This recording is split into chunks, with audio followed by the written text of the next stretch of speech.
Hello, everybody, and welcome to another live. I think this is now my 142nd or 43rd live or something like that. So quite a few. So many people are already joined, got loads of questions coming in. So I will get stuck as quickly as possible into the questions. Just a couple of reminders, this is a live, so please ask questions. Remember, write the word question, ideally capitals, means I can spot it straight away. Of course, have lots of chat as well. The other thing is, if you're watching this afterwards, which many people do, just remember this is a live, so it's a Q&A based on questions that people are asking, because often people tell me they hate the video and it's not really a classic video, it's a Q&A. So anyway, a couple of quick housekeeping bits and pieces other than that, just to let you know that there will be definitely another live next week, which will be the last live before I head off on my group cruise. The group cruise which we're doing in Canada and New England.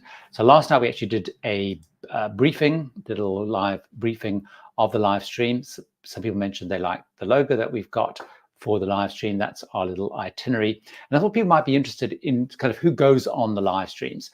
So, on the group cruises. So this group cruise, the 69 people, I cap the size of the group cruise. I know some people run bigger group cruises.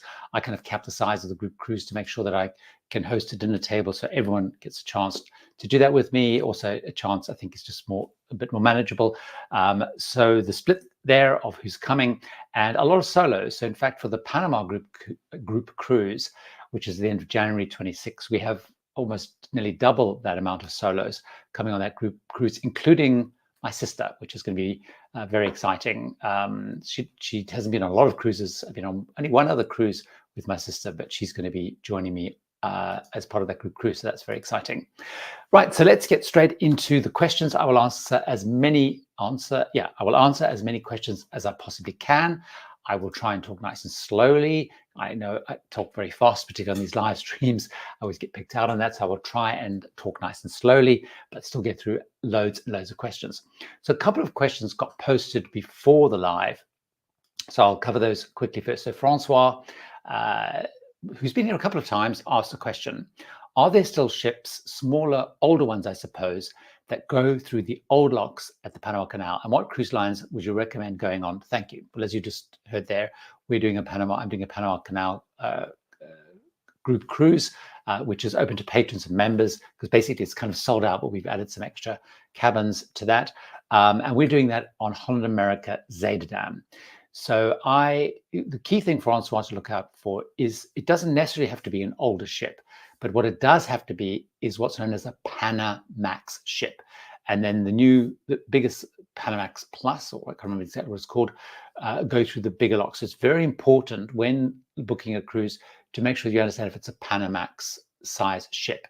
So for example, I'm going at Christmas with Mark. We're doing a Panama Canal, and I'm pretty sure that we're going through the old locks, but we're going on a brand new ship. It's only maybe 6 months old, 7 months old, which is Regent Seven Seas Grandeur. So it doesn't actually mean it has to be an old ship, but it has to be small ships. So generally speaking, smaller ships will go through.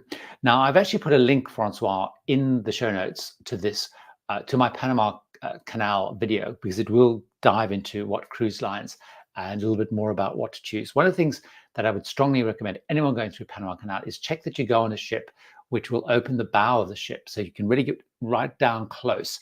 So I did a transit on Oceania Marina, and we couldn't go on the bow of the ship, and there was no open viewing platform without glass in the front of the ship. So you want to go on some of those like Vista class ships, like the Cunard, Queen Elizabeth, Queen Victoria, the New Amsterdam, Zaandam, those kinds of ships.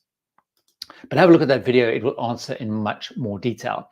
So Emroy, can you recommend a good travel agent? So what I've done, Emroy, again, in the show notes of this, I've put a link to an article about using a travel agent, and then recommendations on travel agents. So travel agent Sarah that I use in the UK, 2 travel agents, Gary Pluck and Walter of Where's Walter Travel in the US, but also there's an Australian recommendation, and I'm working on getting a Canadian recommendation. I've had a recommendation from some Canadian travelers. So that is in there with all their contact details. Dean is asking a question again, which is around, did you experience long delays getting back on board your ship with Japanese immigration/customs on your last trip there. I heard it's quite a challenge. So Dean, I have seen quite a lot of people posting about that as being an issue. However, I certainly didn't experience it. Now, certainly we were on, I was on Regent Explorer. I've done it before in 2016, so quite a while ago, on Cunard Queen Elizabeth. And certainly I don't remember any issues there. You're right, in every port, in many ports, we had to go through the immigration customs. They're often checking that we weren't bringing, I guess, food or stuff online. But it was very smooth process, even though we had it. Now, certainly on my most recent experience, it was a 700 passenger ship. So it may be, there's a whole America, a couple of princess ships with many more passengers. So that may just be, a numbers game. But I had no issues. So I'm back in Japan next year, which I'm very excited about. I'm doing I've just booked recently a repositioning on Silversea Nova, which I've always wanted to try that ship, and it's really good value because it's a repositioning cruise, and it's doing quite a few Japanese ports that I haven't been to. So hopefully I will be able to answer that question more, but certainly I haven't seen that, but I have seen people posting, so it may just be a little bit more kind of hit and miss. Hetty's here after some big mega travels, and I've got one more cruise. Now, Ken has asked a question that I actually can't answer, so I'm hoping people here can answer the question. So Ken is leaving in November on a Viking river cruise through Portugal. So it's a slightly smaller ship. Lines have slightly smaller ships to go on the Douro. And I haven't done the Douro yet. It's very high on my list to do. So I don't have any first-hand recommendations. So if anyone has done that and has recommendations, please leave those for Ken. It is an itinerary that I absolutely need to do.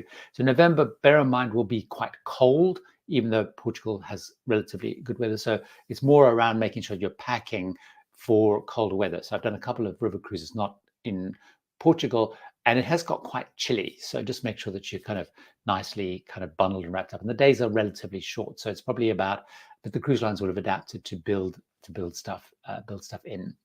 A couple of people mentioned, was it Linium mentioned that you really like the logo for the group cruise. Thanks very much. So that's great. Katie, I want to book an adult cruise in March, April 2025, excluding Alaska. Sorry, I'm assuming that means Alaska, no, and Europe, yes, and I'm going to assume maybe the Mediterranean. First-time cruiser, and I would like advice on how to choose destinations in that time frame. Too late. Katie, it's probably not too late, although you're right, cruise lines are generally selling out much faster than ever before. That time period is going to have relatively limited options in Europe because the ships are really just moving across, repositioning across around that time. So there won't be masses of choice necessarily, depending on when you pick. But what I would strongly suggest, Katie, a little bit linked to the question I was asked earlier, I would strongly recommend as a first-time cruiser, work with a cruise expert travel agent. So if you're in the US or the UK, I have that recommendations. There is a link, as I mentioned, in the description. I would strongly recommend, because they can sit with you, work out what's important to you from a cruise line experience in terms of the experience that you're looking for. Do you want more party? Do you want more enrichment? Do you want dressing up, not dressing up? Do you want lots of built-in attractions and sites, big production shows, etc., etc.? They'll be able to craft the right cruise line, because in reality, pretty much every cruise line will call on those key destinations. My recommendation to anyone doing a first-time trip, Katie, is to look at a Western Mediterranean, which will tick off many of the iconic ports in places like Barcelona. You'll go to Civitavecchia for Rome, Livorno for Florence. You'll probably go to Monaco or Marseille in France. You might go to La Palma. You might go to Malta. So that's what I tend to recommend people. It's a really good kind of way of getting to some of the iconic places. Katie, what I will actually do is I will link, I haven't done it yet. I will link my Mediterranean, I'm just making a note for myself. I've got 2 Mediterranean cruise videos, one which around choosing it and one around destinations and excursions. So I'll post those in the show notes. So maybe like 5-10 minutes after the end of this, I will post those there. Linnea, that was saying, I really like the logo, just to remind people of what that logo looks like. So that's a little logo there. So it's a fun logo. It looks quite fun, kind of on the various merchandise bits and pieces. So that's really good. Andrew's here, who was on our first group cruise from the damp Isle of Wight. It's been very bizarre here today. it's been raining and it's been sunny. So I was actually out of Windsor for most of the day. Mark was doing a 40-mile cycle ride. It was called the Big Blue Bike Ride. It's an annual fundraiser for prostate cancer charity. He was doing that ride today, and it was very bizarre because it'd been raining and it'd been sunny and be whatever. So now it's nice and sunny and whatever here. So travel agent Sarah's here, which is great. Sarah's having a double dose. She was on last night as well for the briefing. Alexa from Canada. Let's have a look. Tom, we leave in October the 2nd for Japan. Very amazing. I love Japan. 4 nights in Tokyo before boarding Regent Explorer. Do you have a recommendation for how many yen to buy? Also, any recommended restaurants near the Tokyo Hilton? On the last one, I don't have any recommendations. I'm not entirely sure where Tokyo Hilton is, to be honest. I stayed at the, did I stay at the Hilton? Tom, I've got a horrible feeling I've completely forgotten what hotel I said. I suspect that I did say Tokyo Hilton because we switched, we said a different hotel at the end. So in terms of restaurants near the Tokyo Hilton, I don't have any recommendations. I was terrible when I was there, actually, because I ate mostly out at lunchtime. Because with the time difference, I was eating mostly at lunchtime wherever I was, mostly going to those restaurants which didn't speak much English, and there was lots of pointing stuff. Obviously in Tokyo, there's more tourist stuff. So I did lots of eating out. And then I ate in a couple of, I think in the restaurants and stuff in the evening. They had a very nice kind of buffet there. So I was doing my more adventurous stuff. So I don't have any recommendations. However, the hotel I know was recommending good places to people. In terms of yen, Tom, I bought way too many yen. So the only thing I actually used yen for was on the metro, because I basically needed to use cash, and I did. It looked like you could take cards, and I eventually got a card stuck in the machine, and I just did yen. So I probably would say I probably took the only time I used yen, because you use cards pretty much every day, was tipping some of the guides and the metro. Everything else I used cards for, because even at the sort of the various gift and souvenir places within each of the ports, they would take cards. Every other place took cards. So I was using Apple Pay and stuff. So I probably maybe bought about £100, so probably about $150 of yen, and I was still struggling to use it up at the end. So I wouldn't take much at all. Kathy, good to see you here, Kathy. Yes, that's right. Kathy is, I remember you saying you're heading on your first Viking river cruise next week.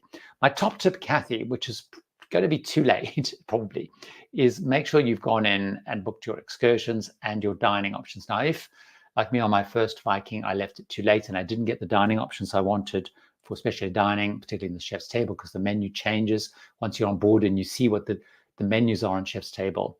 And you didn't get the excursions, go and talk to the person who handles the dining bookings, and particularly for chef's table, because they have different menus. So even on my last trip that I did in Alaska, I found I had booked them, so I'd gone in very early, but both of those were Asian fusion versions of menus, both of which I like Asian fusion, but I thought I should try something different, particularly even just a video for the channel. So that's probably my biggest tip that I can think of, is get those locked up. And if you didn't get the ones you want, go and talk to them, because they are pretty good at trying to change those. Commodore clashing with Solent Cams live, so they're doing a live as well. So let's have a look. Steve was on last. Steve was one of the people coming on the group cruise. You're very organized packing. If you've watched Steve, Steve, I think you did watch, actually. You sent me a comment afterwards. On the group cruise, I showed a picture of all the stuff I've got for prizes and giveaways without really thinking through how I'm actually going to take it with me. So I'm sort of struggling a bit with packing. So I'm sort of putting it off. This week is focusing on that. Lady Gold for asking a question of Sarah specifically, if I may throw my tuppence in worth. And I see Sarah has replied to it as well. For those who don't know, Oceania had O-Life. They then changed it to, was it Simply O? I can't remember what it was called, which proved it would seem relatively unpopular. They've now launched a new program, so that almost the second change in the space of a year or less. I can't remember what it's called, but pretty much they're stripping out the drinks package. They're stripping out the excursions. They're now including gratuities. and stuff like that. So people with higher loyalty are very unhappy because they used to get gratuities after a certain level. They're now being given $250 on board credit, which on longer cruises is worth less than their previous perk. And they've sort of but held sort of prices. And I think that's the point that Sarah's saying is, everyone, and I've seen a massive discussion because in the press release they didn't address prices, but the assumption is they're going to hold prices. So effectively, they've taken kind of a massive price increase, it would seem. So we will certainly be seeing about that. So it feels like a way of taking a big price increase dressed up as something else. And it's very interesting because been working on a video looking at how different cruise lines are rating, and Oceania has slipped a lot in people's ratings, and I talk about that in a video coming up. But it's a very strange work. Moonman 547 here joining us on the record. You're definitely working busy weekend shifts, because I know that was the same challenge you had joining the group cruise one. So hopefully that all made sense in the end. Jake is asking the question. Now, I'm not sure I'm going to have great tips, Jake. So Jake, if I remember correctly, you're a gaming fan, because I remember you asking me ages ago about connecting game consoles, if I remember, to televisions, which the answer was not very likely. So low-cost activities in St Johns Antigua for a port stop in early December. So Jake, I don't have any specific. My last time on Antigua, I literally was one of those days I actually used as a video the ship stuff. So I literally only went out into the port area. But I think the previous time I went a long time ago, we literally got cabs to the beach. So that is always one option. Specifically, also I would also look at, Jake, is have a look.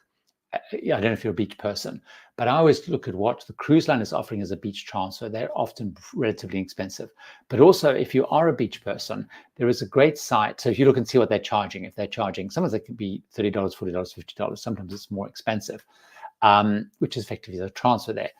The other thing is look at a site which is called resortpass.com, because often you can get a relatively expensive resort pass. So you get, you're going to have an umbrella and a beach chair and stuff. Now, I don't know if you're a beach person. So if anyone has better suggestions, my other suggestion, Jake, is take a look at the website what'sinport.com. So what'sinport.com, type in St Johns Antigua, or actually what I normally do in Google is I type what'sinport.com gap St Johns Antigua, and it will bring up, it's not a very attractive looking site, but they will tell you sites are within walking distance, any issues around getting there and stuff. So they're fantastic.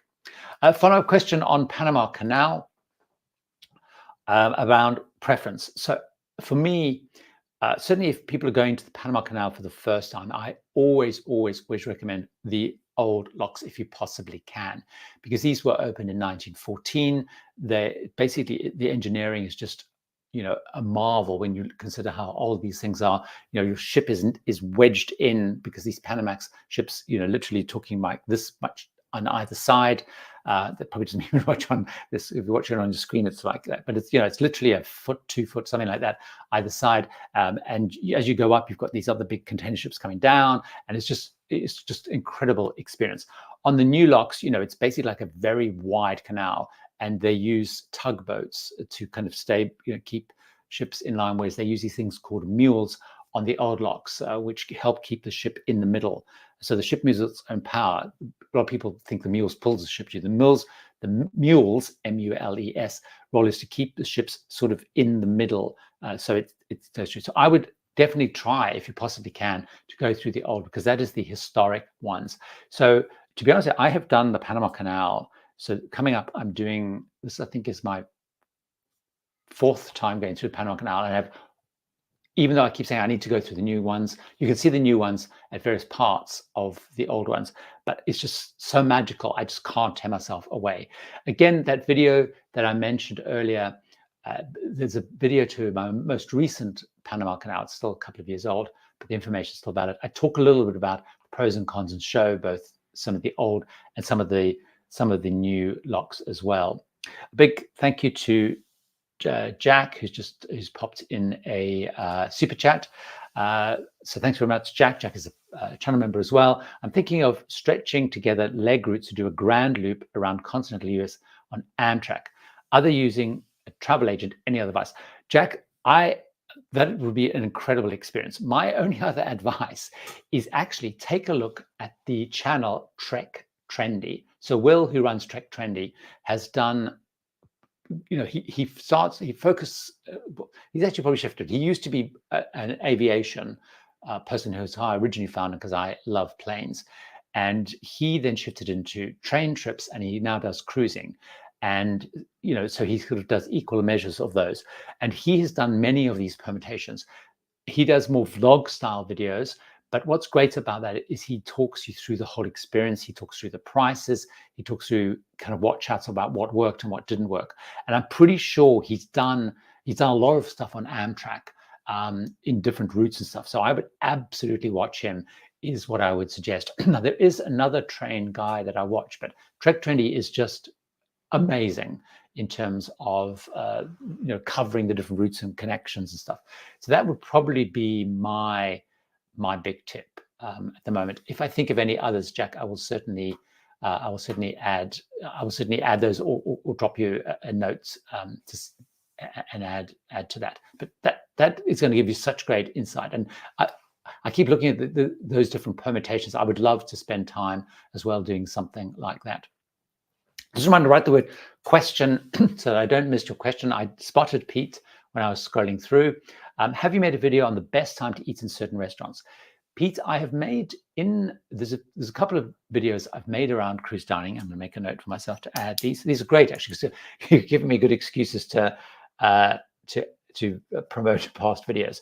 But I do have different videos around dining. So I've got kind of a cruise dining one where I do talk. It's heavily though focused on the main dining room, but I do talk a little bit about specialty dining. You know, little tips, like for example, on certain cruise lines, you can either get free or heavily discounted specialty dining on the first night, anytime actually. So like on Princess, for example, if you're a status that I can't remember the status, it might be elite. I get confused because they status match across Royal Caribbean, Celebrity, and now Silver Sea. And I can't remember if elite is on Silver Sea or whether elite is also on Princess. But for example, I know when I go on Paul and Carol's group cruise, although I probably won't do that because I'm sure they'll have something planned for that night, is I can eat in a specialty dining restaurant within that perk at any time.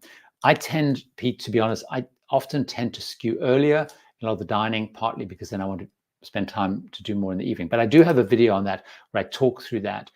Again, heavily skewed towards main dining room and speciality in reality. So I will add that link. It's something like, I remember the thumbnail, something like cruising dining no-nos or stuff, but I can't remember the exact title. So I will add that. Jeff asked a question which I'm not sure that I can answer, which is going on a Viking Iberian Explorer cruise in January. Anything we should definitely not miss in Spain? So Jeff, I'm not familiar off the top of my head with the itinerary. I know they do some of these kind of deep dive itineraries. So I'm not entirely sure of the itinerary, but things like, you know, for example, I know when I've got a trip is most of the ports, most of the big sites are near the ports, but there are a couple. So for example, if you look at that itinerary, if it says Seville with little brackets, Cadiz, you know, you're docking at Cadiz, but in Seville has this incredible sites and things to do. It's also worth, if you are going to, I can't remember the port for Bilbao, to, you know, to go to the Guggenheim Museum. It is, I seem to remember, it's a bit of a trek, but you know, those are things. So if anyone has a much better insight, particularly anyone who's done the Iberian Explorer cruise, you know, please add those tips. And I'll try and have a look at the itinerary. I'm just not that familiar with the itinerary. Caroline, I can't answer this question either. I haven't seen any cruises that, you know, that cover Nantucket, the Hamptons. When I've, you know, most of the cruises that go out of Boston and some go out of New York and sort of head up to Quebec or Montreal, I've never seen that as a stop. But certainly if anyone else has, or if, you know, travel agent Sarah knows of any, but if anyone's ever seen this, I have never seen that in an itinerary. So, so if they have, Claudia's here as well, which is great. Steve's saying as well, no real delays with customs. You're right, because one of the big issues is when you head on all Japanese cruises, you have to go, yeah, it's a bit like in the US, you know, you have to call on a foreign port. Same in South Africa, you have to call on a foreign port, etc., etc. So they normally go to Busan in Korea, and that's I guess sometimes delays back. We didn't have delays coming back, but Steve didn't either, which is interesting. Lots of discussions on the Oceania bit. John, we're scheduled for a Viking ocean cruise traveling from Rome to Buenos Aires in October, November. Have you experienced or heard any news of this cruise trip? I haven't. I think I've seen this itinerary, but I don't know any more to add. I mean, if you're heading from Rome, I guess might be calling on some med things. You know, October, November shouldn't be that kind of chippy choppy because you head quite quickly down. You're going to miss the Bay of Biscay heading down. So I don't have anything to add, unfortunately. But if anyone has that would be great. Jeff actually asking a follow-up question around in Portsmouth. So you're sailing out of Portsmouth, I guess you're saying, just as an add-on question. In Portsmouth, if you're doing a pre-stay in Portsmouth, build in time to go to the naval dockyard. It's absolutely amazing. They've got the Mary Rose, Henry VIII's big battleship that was lost in the mud for centuries, in fact, which is now in this very special museum where, you know, the humidity, I guess, is all controlled, and it's really, really phenomenal. You've got Nelson's ship there. It's really fascinating. If you're a big fan of afternoon tea, the place my mother and I used to go to when my mum was alive, in Spinnaker Tower, you can actually go up. You get great sights up there. They have like one of those what they call like discount shopping malls underneath, you know, where there's designer brands for less kind of thing underneath there. But Spinnaker Tower is a fabulous afternoon tea, very popular. Make sure you book it if you go. It's not crazy expensive either, but it's a beautiful sights and things. Okay, I get asked this question a lot, so it's a good one to answer. Sadine asking the question, is there a website or search engine that features repositioning cruises? Now, I get asked this a lot, and I haven't found a great one. I mean, the way that I tend to look at repositioning cruises is, you bear in mind that repositioning cruises basically happen in April and they happen in October, November. So if you ever search, you know, on any sort of cruise line that you're thinking of or interested in, if you search around April, May time, September, October time, and you put in cruises sort of 10 days plus, you know, they normally have a thing which will be, you know, 3 to 5 days, 7 days, 14 days, that's sort of 9 to 14 days. That will throw up any of the repositioning.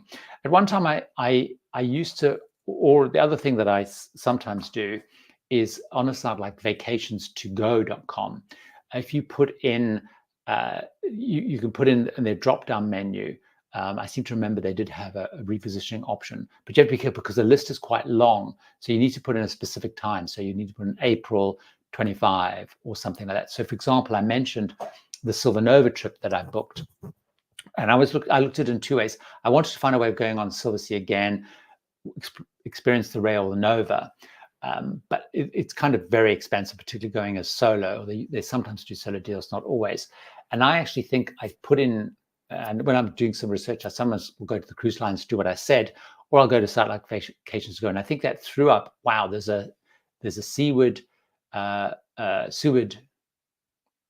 because I got the pronunciation wrong. When I was on the trip, I learned the right pronunciation. Seward to Tokyo, which has one stop in Alaska, about 6 or 7 sea days, and then a whole lot of ports.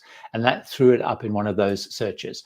And I did get, I mean, I think I've got like almost a 2-week trip. No, it's longer than 2 weeks. I think it's like 18 nights, which for the same price, if I take the same cabin, the same price if I'd gone on a normal like med sailing, I would have got like for 9 days. It's sort of just, it's really, really good value indeed. SL Crozier, single trip versus multi-trip insurance for 3 to 4 cruises per year. Also insurance/cancellation for expensive cruises above basic threshold. Any experience with Allianz Global and whatever. So I get asked lots of questions around insurance, and I do keep saying I should try and partner with some experts in insurance. And I've seen your follow-up, Global Canada there. So let me say, I'm obviously I'm not a finance expert. I'm not an insurance expert. You always have to qualify with those, don't you? So my approach, SL, is I always go for annual travel insurance.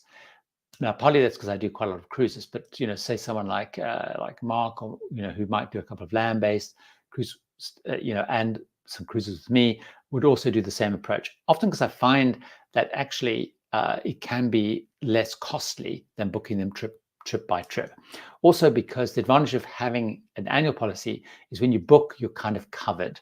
So the problem is and I know I've seen people like Martin Lewis and other people who are kind of money experts here, this side of the Atlantic, but I've seen it on other, people on the other side of the Atlantic in the US saying, you need to make sure that when you book, you're locking in your insurance so that it's covered for cancellation. Now, I also then have, because of my cancer remission, I then have existing conditions, so that complicates it and just makes it much easier to do that once a year. So now the issue, though, that you're absolutely right, is cancellation. So many of these policies have relatively low cancellation. So it's around £5,000, $7,000, but can be lower. But sometimes of them you can flex those. So it depends on who you're negotiating with. Now, I don't have any experience with Allianz, although there are other, because they're not, I guess, I certainly haven't seen them as more of a household name in travel insurance in the UK. They may well be. I need to look at that. But certainly I know that US travelers that's the name when I ask for recommendations, keep coming up with Allianz as a very strong player that they recommend. So I don't know if that's answered your question. I do need to work with that, because I know I get asked these kind of questions a lot. What I have learned, though, is that insurance is very local, because I guess the way it's insured and underwritten is very local. So there's lots of differences. And the way the cruise lines approach insurance is very different. So, for example, if as a UK person, I book a Cunard cruise, or I think that's true with also P&O, they require a certain amount of medical insurance. I think it's £2 million. That's like probably $2.5 million. And it's compulsory. You have to have that. If you're booking a Cunard cruise, say in the US or Australia, it's recommended. So there also, even the cruise lines do have some differences. The thing I would say, I always go with independent providers, not with the cruise lines. And that's something I see consistently recommended when I do look at people who know much more than I probably do around insurance. Larry asking a question around, would you ever take a cruise on a mixed passenger cargo ship? Any thoughts on those lines? Well, the only one, Larry, that I know of that's like proper like that is Aranui in French Polynesia, which I absolutely want to do. Some people that I know have done it and they love it. Also because it goes to some of the islands that you're not going to go to another cruise ship because they don't have the infrastructure. And the reason they're going to the islands is because it's a half freight ship, half cruise ship. And now what's important about that is it is literally a cruise ship. So half of it has, the cabins and, a traditional cruising experience. Half of it is freighter. And I do have pictures of that and stuff of that. I've posted at various times. Certainly when I was in French Polynesia in June last year, I got to see it like up close. It was moored next to us. I was very excited. So I would absolutely want to do that. And we're doing a cruise later in Christmas 25, where we're going from Sydney, Australia through to Papeete. And if Marcus retired, stopped working by then, I really want to try and do Aranui. He's agreed that he would give it a go, even though he loves Port Gauguin, but Port Gauguin is crazy expensive. So it's probably going to be easy to show from a budget perspective. It's much better to go on Aranui. So, and he has said when he saw Aranui, he would be prepared to give it a go. So I think I'll be able to lobby that one. So that's one thing. Now I suspect, Larry, you're probably also asking more around freighter ships, which is where they will take up to 12 passengers. The reason they take up to 12 is because under maritime law, after 12, you have to have a doctor. So that's why they keep it. I would absolutely love to do that. Pre-pandemic, I had one lined up. It actually fell. It fell by the wayside, not because of COVID, but it kind of just didn't happen. So it is on my kind of list to do. I don't have anyone planned. There was a lot of. It's taken a while post-COVID. It feels like to get those up and running, but there used to be lots of sites and things that you could find them more easily, and I just haven't done as much research. Just a reminder, right, the question, I have spotted your question though, Alicia, I think Alicia, hopefully I pronounced it correctly. My husband and I love small ship cruises, have sailed Windstar multiple times. We love dressing up for dinner. and Windstar's gotten way too casual. Any suggestions for a smaller ship line that's formal? Alicia, I don't have any because I don't think any of them are. Now, if I think about Azamara, so I think about the small ships, I do have one suggestion, but it depends on where you're living. But so if I look at the small ships, you've got Azamara, which people don't really dress up on. You've got Windstar, as you said, people don't really dress up on. You've got Oceania, a little bit more dressy, but not that much more than Windstar. It's basically people going to wear smart trousers, probably depending on the region, polo shirts or whatever, sometimes long sleeve shirt. They do have in the UK Saga, which is for, you have to be aged 50 years or over. At least one of your party has, you go with a 40-year-old if you're a 50-year-old. They do very much dress up. So they will have formal nights where pretty much everybody on formal night will be wearing, gents will be wearing tuxedo, black tie, depending on what you prefer, bow ties, ladies, kind of glittering, sequiny gowns and stuff. It does tend to attract a slightly older audience, and you do have to be in the UK to book it. Fred Olsen runs relatively small ships, again, out of the UK. Their formal nights, people tend to dress up. But again, it's quite hard as a non-UK person to book those. Even if you go up to the next level, in terms of price, the ultra-luxury lines, when I've been on Regent, Silversea, Ponant, Seabourn, people don't get very, very dressed up. Of all of them, Silversea people I found, Silversea is the one where I always pack a jacket. Because I feel I need to wear a jacket more than the others. But unfortunately, you're right, they've all gone that country casual route. But Saga is very dressy up. It tends to be slightly older. Rebecca, planted on joining Port Carol's group cruise. I'm going to be on that group cruise. No, I'm not on the April 26th one. I think that's their patron one. Is that the Queen Victoria? I'm not sure. Anyway, looking to tour Great Britain before or after the cruise, looking for ideas. No cruises fit my time schedule. Rebecca, it might be worth actually asking Dan, who would have done your booking, your cruise booking, to ask him to build you a package of land-based UK touring. And I'm sure he'll be able to put together that, because it depends how long you're doing, whether you want to do very inexpensive way of doing it is on the coach, but there's train, there's flying. I would actually ask him, give him what you're interested in, and I'm sure he'll put together a package. The same as Sarah would do the same for people booking my group cruises if they wanted to build stuff like that. Although I'm not doing one out of the UK, but she would if we would do one out of the UK. So that would be my suggestion. Dan seems very flexible. He knows, he obviously knows the UK very well. But I would encourage, obviously, spend quite a lot of time in London. There's an awful lot to do in London. I would try and get down, depending on your time again, places like Bath has a lot of history. There's some beautiful countryside around there as well. Getting up to Scotland if you have time, Edinburgh, is pretty magnificent. So it kind of, depends a little bit how much time you've got. Stratford-on-Avon. There's just so many kind of options, but a lot depending on your kind of interest and finding sort of a theme around that. Right, just write the word question. So Sarah's wrong with it, simply more. That's great. Derek saying stumbled on your channel by accident. It's enjoyed. Thank you very much. Gusto, I spotted your question there. Just write the word question if you can, just so I don't miss you. Which Norwegian cruise line premium restaurants are your favorites? Although it's very dragged out and it's a little bit cliched, I do like the old teppanyaki. If I'm traveling with people, it's quite fun, where they do the showmanship and the eggs and on the big grill thing. So I quite like the teppanyaki restaurant. I think it's quite fun. That's probably my favorite, but just for the theatre of that.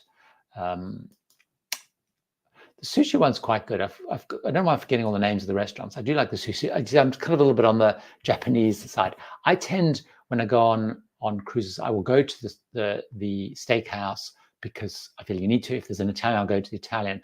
But I find them pretty similar across the lines.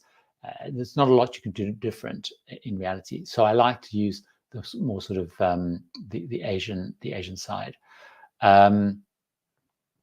Steve asking a question: Can you please explain the best and cheapest way to get to Yacht Club? Do we book via the advertisement in the Sunday papers and pay the Yacht Club advertised price, or how bidding works?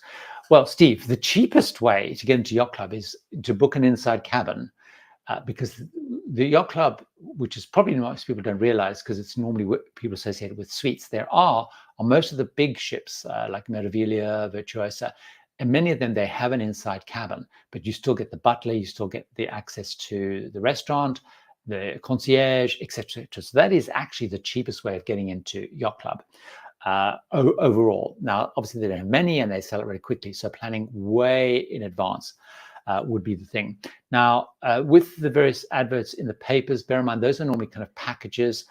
They may be clearing, so they might be working, I guess, with ROL Cruising or any of those kind of Bolsover, those kind of brands in the UK. They might be trying to sell a block booking. They will normally have bundled stuff with it. So, which may be fine if you're looking for hotels or flights or whatever. So they will tend to be a bundled experience, and you will never really know, because that's the point of the bundle, is what part the actual Yacht Club is doing. So I would tend to, if you're looking to really get the best price on a specific Yacht Club, and you don't want all the bundle stuff, I would actually work with a travel agent, to be honest, and say, look, I want to go on Yacht Club. Keep an eye out, and particularly if you're flexible, let me know, the best time to go that I can get the best price. So it might be early in a season, for example, if you're going to the fjords, go sort of Mayish time when it's starting. Don't go in school holidays, peak time. If it's in Europe, you might go that sort of May, June time or September time. So it's also playing around a little bit with those, and they can work you through that. Now, on the bidding process, just tell you on the bidding, everybody who gets, who's booked will get an email offering you a chance to bid up, whether it's into Yacht Club or if you're in Yacht Club to a high cabin. And I do have a couple of videos talking about bidding. My only point is, if you ever see bidding, always work out what it would cost you from what you've booked to go to the next grade, because sometimes you'll find it's cheaper to just do it that way. And also bear in mind that the price you see is per person, and even if you're traveling solo, you will be charged for 2 people. And because you're being asked to bid doesn't necessarily mean there's availability.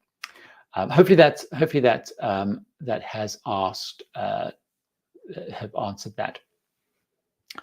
Let's have a look. Whoops, another question I nearly missed there. Quasi, what's your favorite cruise line for Japan? We want to go March, April. In reality, a lot of it hinges around what experience you want on board. Is always my question. I would always start by saying, what do you want on board? So if you want, for example, you want a lot of enrichment talks, I would look at Viking, or I would look at Cunard, because you're going to have lots of enrichment talks. Viking will have, a resident historian, they'll have local experts, etc. If you want a more premium experience with more dressing up, like we were talking about earlier, you might be looking at Regent. So a lot of it depends on what experience you're looking for. The thing I would say, though, is I tend, when looking at Japan, people that I know go to Japan and have a lot of itineraries out of Japan.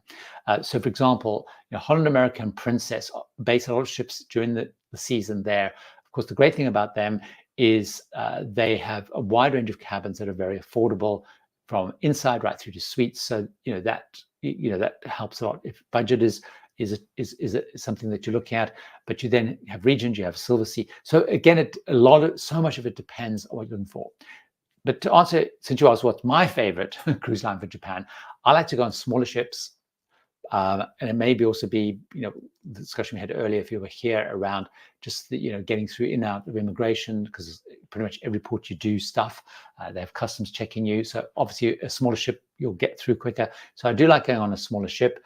Although I have done it on Queen Elizabeth, I loved doing it on Explorer, which is a 700 passenger ship. Admittedly, it was costly because it was Regent. I'm going to be doing some more again on Nova. Again, small ship, but again, it's costly because it's that way. So I like the slightly smaller ship. I did originally look at Holland America and Princess itineraries, but they're quite big ships. Although they do actually run slightly smaller ships than many more. So Sarah making a good point is, you also, if you're doing a partial transit, you can get the opportunity to go and look at the new logs on a tour. Ruth, I'm taking a Fred Olsen cruise next month, the first for 6 years. What does the check-in process entail? So Ruth, I'm not 100% up on the latest on Fred Olsen process, but the critical thing is if they give you the opportunity to check online, that is the absolute key, which I seem to remember even from many years ago was the key, where you need to make sure that your passport, I would check with them what their requirement on passport is. Normally, depending on where you're going, it's 6 months after the date, but I would just check what their passport requirement is, check if there's any visas that you need. But simply, normally when you get to the port, you'll normally need to have your baggage tags printed out, attached to your bag, which to everything you need to make sure you've got your passport handy, your kind of e-ticket or ticket, whatever they've given you. I haven't done Fred Olsen for quite a while, but it's that's a fairly standard process. If anyone has any better tips, of course, if you're working with a travel agent, they will be able to walk you through that in much more detail as well. Let's have a look. Steinwald Madchen, good to see you here again. Are there any lines comparable to Hurtigruten in Greenland/Arctic Canada, or any good in general for more immersive experience in those regions, global warming averse there? So I did, many expedition lines do that. So I actually did Greenland, Arctic Canada on Hapag-Lloyd, which was, it's a German line. Probably 80% of the passengers were German speaking. There was a group, an English speaking group, Noble Caledonian on, who had maybe 15 people. There was me, which was traveling, not as part of a group, as a couple of people part of a group. And they were fantastic. They go every year to Greenland, Arctic Canada. It was a fabulous itinerary. You can have a look. I have a video around my experience there. Maybe I'll try and put that there as well, where I talk a little bit about the experience and what we saw and stuff. But other people who are following the channel, in fact, who are going to be going, who are on the group cruise, and also I will be actually booked on the same Antarctica trip. They went on Silver Sea, on Silver Endeavour. They did again the whole Greenland, Arctic, Canada itinerary as well. So most of the expedition cruise lines do that itinerary. So if you're looking at Ponant, for example, they do. I've already mentioned Silver Sea, Hapag-Lloyd. If you're comfortable going with a non-lead kind of English speaking line, so all of them kind of do that. But it's a fabulous itinerary. I absolutely loved it. You're asking about global warming question on that. So in terms of the global warming question, we had so much ice. In fact, we couldn't go as far north as we had hoped to because of the ice. And I know that Mark and they had similar issues with ice disrupting there. So, however, they will tell you in Greenland, specifically an issue around the melt of, because most of it, I can't remember, is it 80%, 90% of something is covered by glaciers. They will talk about the melt and stuff when you're on that cruise, and it is very concerning. Mark, on Cunard's Queen Anne, is there a separate grills lounge for Queen and Princess Grill passengers? No, the grills lounge is the same, and the concierge person is the same person. It's the same lounge. So you basically come in, there's the lounge, little concierge desk, then you have the Queen's Grill restaurant and the Princess Grill's restaurant as you kind of come in. So it's the same lounge. If it wasn't for Gary Burns, you would have no hope at all. That's very kind. Someone who comments on my videos all the time, who doesn't like my accent and the way I talk, but still comes back, which is interesting. Let's have a look. American cruise lines, I think, probably do a New England cruise. Steinwald, to follow up on Panama, much of the Panama MAC ships are from Holland America, Cunard, Carnival. It's Holland America much better than others. So there are a lot. It's not just as the reason that you see those a lot is because they all have Vista class ships in their fleet or signature, which is similar size. So and they do a lot of those itineraries. So that's why you see. But pretty much, Oceania does it. They use one of their ships, which was Serena. They go back and forth from Miami and Panama City. So there are a lot that do it. I've done on Holland America, in fact, on Conisdam, we're doing on group cruise on Conisdam, but I did a great one on Oceania. I've done a great one on Cunard. But I would. There's loads of them that do it. It's really about the experience. I'm not sure that any of them do better or worse. Because all of them will bring on good speakers. So even we had great speakers on Oceania and so on. So that's the key, I think. Obviously, you're going to Viking, you're going to have more speakers on, for example. Let's have a look. Pete, we're on Celebrity Millennium cruise only. Will we get an itinerary of where we can or can't eat? And will we be able to upgrade certain one-off restaurants? All seems a bit vague. So basically, Pete, I'm not familiar with which specialty restaurants they have on Millennium, but obviously what will happen is based on what cabin grade you've booked, you'll have certain restaurants. So for example, if you've booked the retreat, so the suites, you will eat in the Lumini restaurant specifically, but you can eat in the other restaurants if you want to. But if you're booked, say, an ocean view or a balcony cabin, you can't eat in Lumini.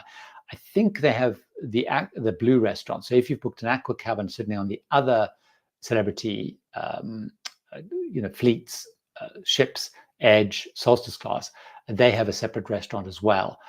So the main dining room restaurant will depend on which you're booked on. Once you go to the Edge class, they do have 4 restaurants which you can move around. But I think I'm right in saying on Celebrity Millennium they have kind of one main dining room. When it comes to the specialty restaurants, it's really about booking those. So once you get close to the cruise, you should be able to book those online. Or certainly when you're on board, you will be able to go and book those when you're online. So that's the absolute key. People, of course, talking about I see Wu-Tang Life and so on, talking about this, of course, claiming on insurance is rather challenging at times, and keeping receipts is absolutely key.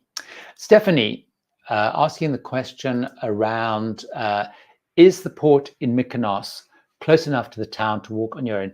Certainly, I didn't think it was close enough to walk. There's normally a shuttle bus that runs, but like you could see the town, but it's quite far. So we certainly got the shuttle bus, and I'm sure some people did walk. You can sort of see the town from there, but once you're in the town, there's quite a lot of walking as well. Stephanie, if you double check now, also what in Mykonos, quite a few ships will also tender in, which normally is to the kind of that little port area. But again, a really good site for anybody if you ever want to check around closeness and walking, which is what I always do. And I mentioned the site earlier, and I mentioned again, is whatsimport.com. So if you go to if you type in whatsimport.com and type Mykonos into Google or whatever, it will tell you in detail around, is it walkable, isn't it walkable, is there a shuttle bus, that kind of stuff. And they are fantastic for answering these sorts of questions. I use it all the time. Rhonda asking is a bit of an in-joke. Fanuel, the one of the things we're doing in the group cruise is I've been working with Meet Boston, and they have laid on both a tour for the group and a reception in the evening, which they're hosting with drinks and food and for the whole group. And also they're having various dignitaries, people from the port, from commerce and stuff. And we had a big discussion last night because it's held in the Fanuel Hall. And I was pronouncing different ways, and there was a big discussion around where the accent was and stuff. So I don't think I've mastered it yet, but I've looked at all those notes. So yes, we will do. So just adding a little bit of context to Fred Olsen that they dress up and formalize, otherwise it's quite casual. Let's have a look. I don't know, so letting off asking a question on Crystal. Good question. I need to find that out on Crystal. A friend of mine is actually on Crystal, and I noticed he posts lots of pictures of him very dressed up in kind of tuxedo, but he does dress up. Even if nobody else on a cruise was dressing up, he would dress up. So I can never rely on the pictures that he posts on Facebook and Instagram and stuff. But I will check in with him how dressy it was, and I will find out in February as well. Let's have a look. Christopher, the Northern Passage, it's a dream of mine. Me too. I really like that Northern Passage. Will you ever see you cover? I would like to at some point. I did look originally, in fact, when I did the Canadian Arctic, I was looking for a Northern Passage one, and I ended up turning it into a Greenland one. But I would absolutely love to do it. Definitely would love to do it. So I don't have it on my schedule currently. So my schedule for 25 is full, part of 26 is full. So it may be a while. This is probably a big missed opportunity in reality. But do any cruise lines have photos of those cabins which are classified as obstructed view? Seems it's a gamble to accept an obstructed view, but then learning wasn't as bad as indicated. So the cruise lines tend not to have photos of cabins. What I tend to rely on a lot is YouTube is phenomenal normally. Pretty much everyone's posted every cabin.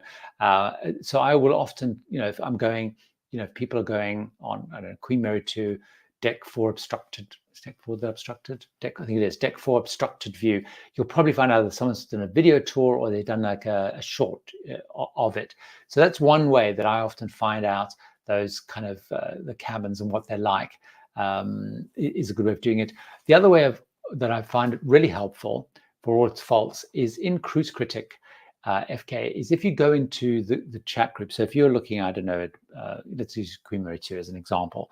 If you go into the Queen Mary 2 not roll call, the message boards, just actually search the message board for Queen Mary 2 obstructed view. It might answer the question.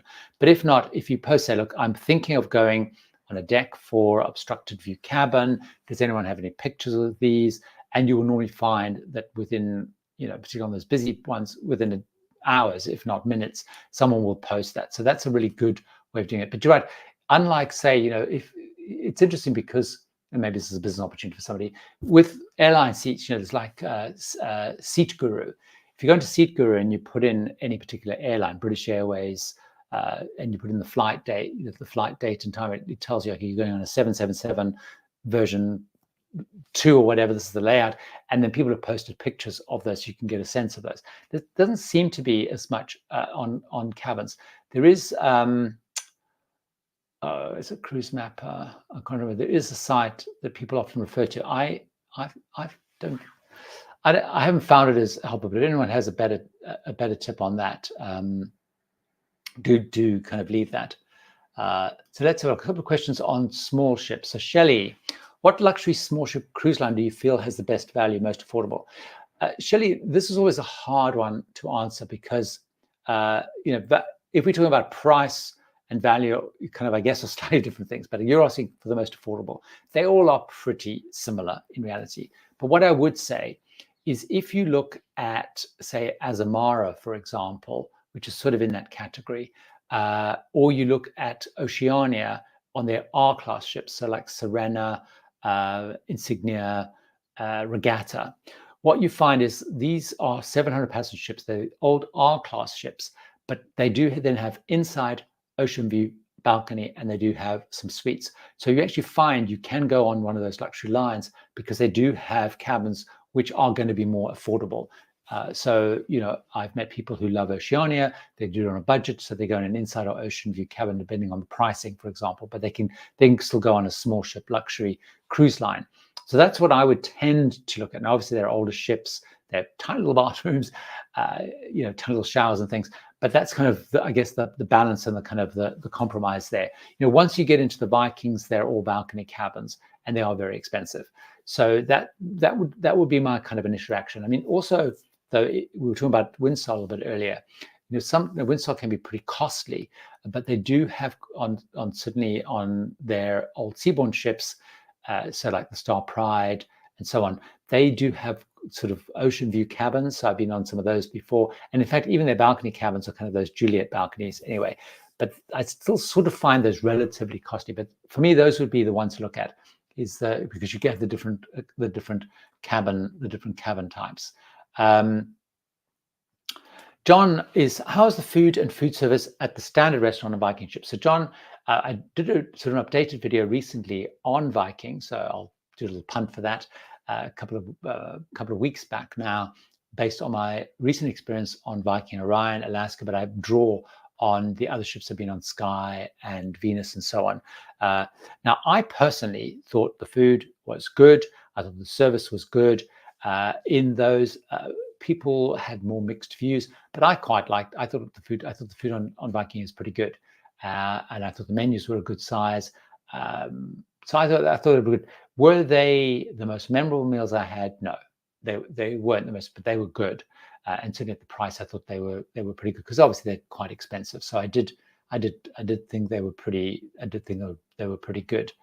Sarah telling us that they still send them in the post. Oh my goodness me, that's that's very old school, isn't it? Very very old school.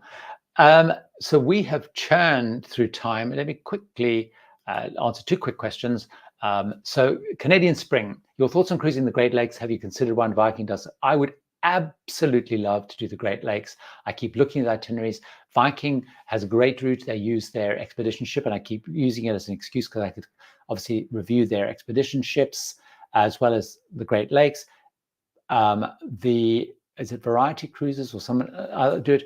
But they are very costly cruises. So I keep looking at them. I probably will do that when I can do that, not as a solo, because I can't get solo deals on any of those. So I know I don't always wait for solo deals, but I would really, really, really love to do the Great Lakes. I keep looking at it and I keep thinking, oh, it's so expensive for, versus other options that I can do. But I would love, love, love to do the Great Lakes.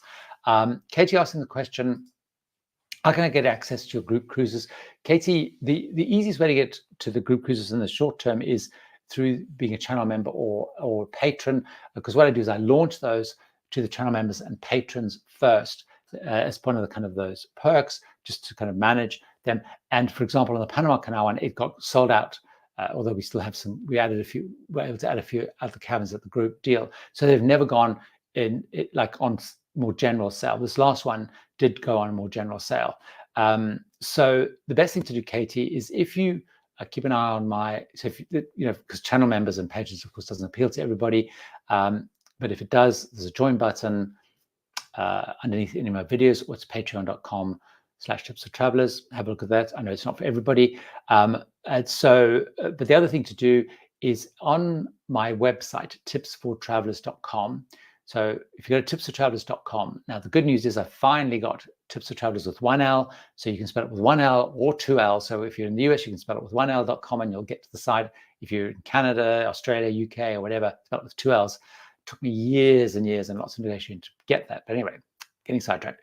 You'll see a little tab there, which is called Group Cruises. So there it will tell you a little bit about the group cruises and what's coming up and availability and that kind of stuff. So that's a good way of doing that. There is also there was a mailing list. I'm not sure if the mailing list is still active, but that's a good thing to do. I will also always announce them on things like the live streams, and I'll put out community posts and things like that. But those are the different ways of doing that. So hopefully that helps. Thanks very much for your questions. We have run out of time. I hope you're having a great rest of the weekend. I will be back absolutely next Sunday. I need to try and figure out whether I'll be able to do live streams during it. So I will have a look at your questions. I'll pop those extra links in. Have a great rest of the weekend. Thanks so much for joining. And don't forget, by the way, my video this week is the follow-up on river cruising. See you later.